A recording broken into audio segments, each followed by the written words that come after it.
향토 음식점의 등장이라고 할 수 있습니다. 물론 일제강점기에 지역명을 붙인 평양냉면이 올라와 있긴 했어요. 그렇지만 그거는 상류층 일부를 위한 거였지만 이제 해방 이후가 되면은 전국에 서울이 팽창한 만큼 서울이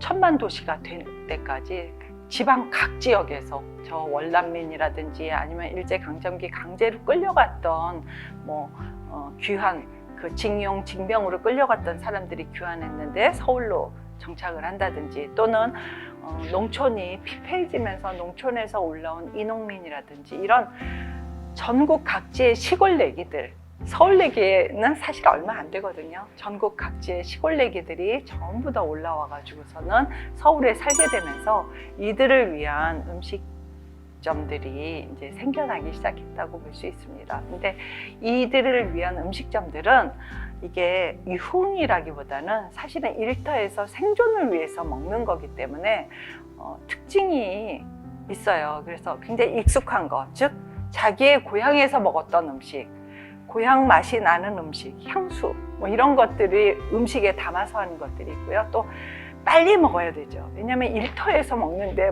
여유 있게 몇 시간씩 먹는 게 아니니까 빨리 먹어야 되고 가격도 싸야 되고 그런 것들이 있습니다. 근데 또 하나의 특징, 그러니까 하나는 향토 음식점이라면 두 번째 특징으로는 매운맛이 훨씬 더 많이 들어갔다는 거예요. 그러니까 한국 사람이라면 의뢰 매운맛을 잘 먹는 백성들이지 이런 것들을 이제 자기 정체성을 가지고 있었는데 일제 강점기까지만 해도 각 지역에서 먹었던 것들이 이제 서울로 중심이 오면서 그 자기 고향의 향수를 고춧가루라든지 이런 걸로 해서 해소를 하는 것들이 외식 음식 문화에 많이 나타나고 있습니다.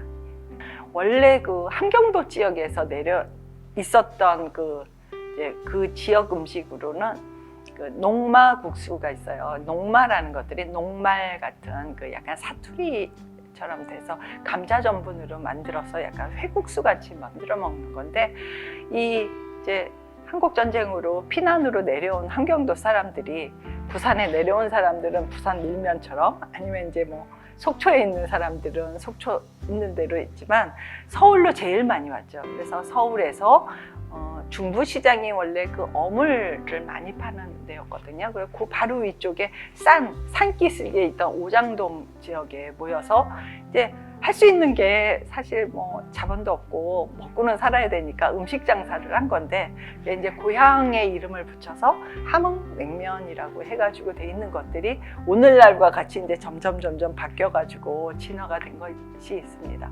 그리고 이거 말고도 이제 이거는 이제 저쪽 이북 지역에서 내려온 월남민의 음식이라면 서해안 쪽에서 있었던 이농민들이 또 올라와서 있는데 물론 일을 하는 분들도 있지만 또 여자 혼자서 먹고 살기 힘드니까 음식 장사를 하는 경우들이 많았어요. 그런데 거기에서 이제 싼 재료로 근데 내가 익숙한 재료로 그리고 그거를 어떻게 하면은 많이 팔 수 있을까를 하면서 매콤 달콤하게 하는 낙지 볶음 같은 것들이 또 많이 됐고요. 그다음에 지방에서 있었던 국밥들이 서울로 올라왔어요. 그러니까 서울의 국밥은 조선시대까지 주로 소고기 부산물을 이용한 것들이 많았는데요. 지방 같은 경우는 소고기 수요가 많지 않아요. 주로 돼지고기들이나 개고기 아니면 닭고기 아주 그것도 정말 지방에서 내노라 하는 부자들도 그 정도를 먹었기 때문에 근데 그런 걸 모은 좋은 살고기들은 이제 양반님네들이 먹으면 이제 나머지 저렴한 부산물들 뼈라든지 이런 것들을 가지고 만드는 것들이 국밥인데요. 그런 돼지국밥이라든지 아니면 감자탕이라든지 아니면 내장을 이용한 순대국밥이라든지 이런 국밥들이 서울에 올라와서 정착하게 됐습니다. 설렁탕, 곰탕 같은 경우에는 원래는 이 국밥이라는 것 자체가 국에 밥이 말아서 나오는 거거든요. 그래야지 빨리 먹을 수가 있는 거죠. 근데 63년도에 이제 박정희 대통령이 박정희 정부가 이 쌀 쌀을 자급자족해야 된다 그래서 홍보식 장려운동의 하나로 쌀밥을 점심 식사로 내놓는 걸 금지시켰어요. 그러다 보니까 흰쌀밥을 원래 국에다 말아서 나와야 되는데 그럴 수가 없잖아요. 근데 무교동의 한 설렁탕 집에서 아이디어를 낸 거예요. 밥을 따로 하면서도 거기다가 국수를, 그러니까 홍분식 장려운동이니까 국수를 따로 냈는데 이게 너무 히트를 쳐가지고 오히려 더 잘 팔려요. 그러니까 이제 이 집 저집 따라하기가 쉽잖아요. 그러니까 을에 이런 설렁탕이나 곰탕에는 국수가 나오는 게 이제 이렇게 바뀌어가는 거죠.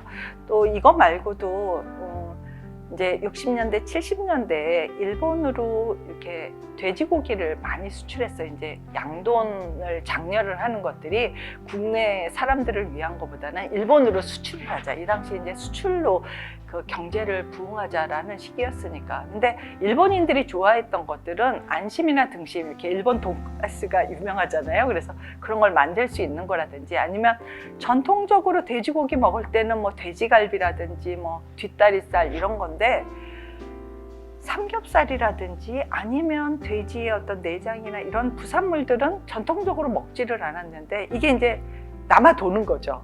수출이 되는 만큼 남아 돌다 보니까 이 삼겹살 같은 것들이 탄광촌에서 소주하고 같이 아주 저가로 이렇게 이제 구워 먹는 것들이 시작이 되는데, 이들 중에 이제 상경을 해서 이런 음식 문화가 구로공단 지역에 어떤 공장 노동자들이라든지 이들을 중심으로 해서 확대가 됐고요. 그리고 그게 이제 80년대, 90년대 되면 이제 우리의 어떤 고유한 음식처럼 여겨질 정도가 됐습니다. 그리고 순대 같은 경우도 마찬가지죠. 이렇게 남아도는 돼지 내장에다가 원래 그 함경도나 이쪽 지역에서의 그 순대는 거기에 이렇게 머릿고기도 들어가고 그러는데, 이 경기도나 서울 지역에는 거기에 당면 같은 게 많이 들어가는, 야채랑 그렇게 들어가는 특징인데, 이런 것들은 그 신림동 지역이나 이런 데, 그러니까 도시가 이렇게 확대가 되면서 철거민들이 음식 장사를 하면서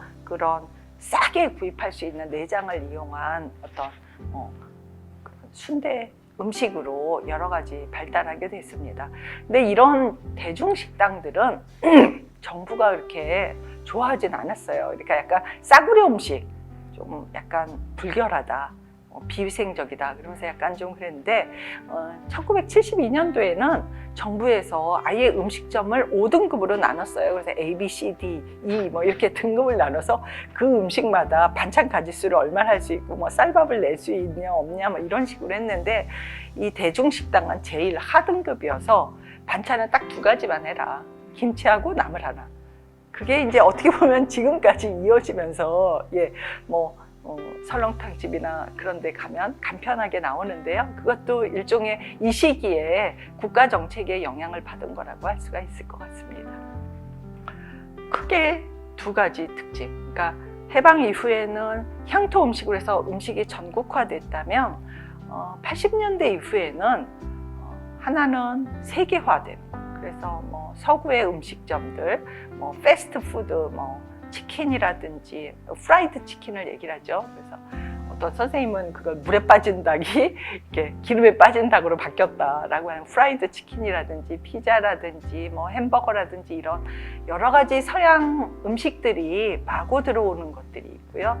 2번째로는 육식화입니다. 그래서 원래 전통적으로 한국의 음식은 양념을 안 한 고기를 먹은 게 없어요. 양념이 다 들어가거든요. 근데 이때부터는 어떻게 고기를 그냥 구워 먹는 그런, 그리고 고기가 빠지면은 마치 음식이 안 되는 것처럼 하지만, 실제로 이런 커다란 2가지 특징, 그거는 80년대 이후에 한국의 음식 문화라고 할까 굉장히 많이 바뀐 거라고 할 수 있습니다. 그리고 이거는 음식 자체는 아닌데 외식이라는 거를 바라보는 시선도 바뀌었어요.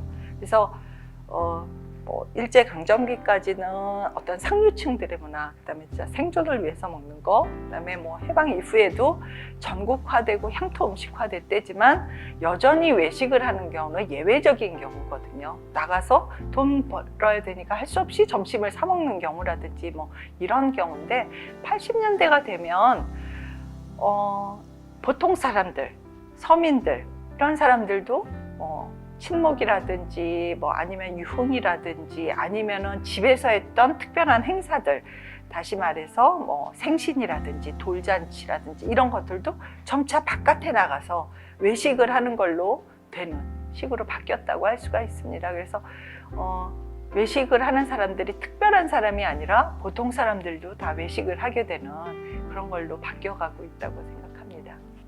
이제 21세기 2000년대 들어서면서 한국에서 정보화가 진행이 되고 1인 가구가 많이 늘어나고 그러면서 개인 혼밥 뭐 이런 얘기가 나고, 집밥이란 말은 예전엔 없었거든요. 밥은 의뢰 집에서 먹는 건데 집밥, 혼밥이라는 거 구분 자체가 벌써 집밥이 약간 특별화돼가는 그런 거를 나타낸다고 생각을 합니다. 이런 이제 개인화돼가는 그런 추세가 있는데 작년부터 시작된 이 코로나19 이 시국, 코로나 시국으로 인해 가지고 개인화, 즉 어떤 배달 음식이라든지 이런 것들이 훨씬 더 가속화되지 않을까 싶습니다. 지금까지 팔도 음식에 대해서 서울 음식이 어떻게 팔도 음식화, 전 세계 음식화 되었는지를 살펴보았습니다. 저는 한국 근현대 음식문화사를 전공한 이은희입니다.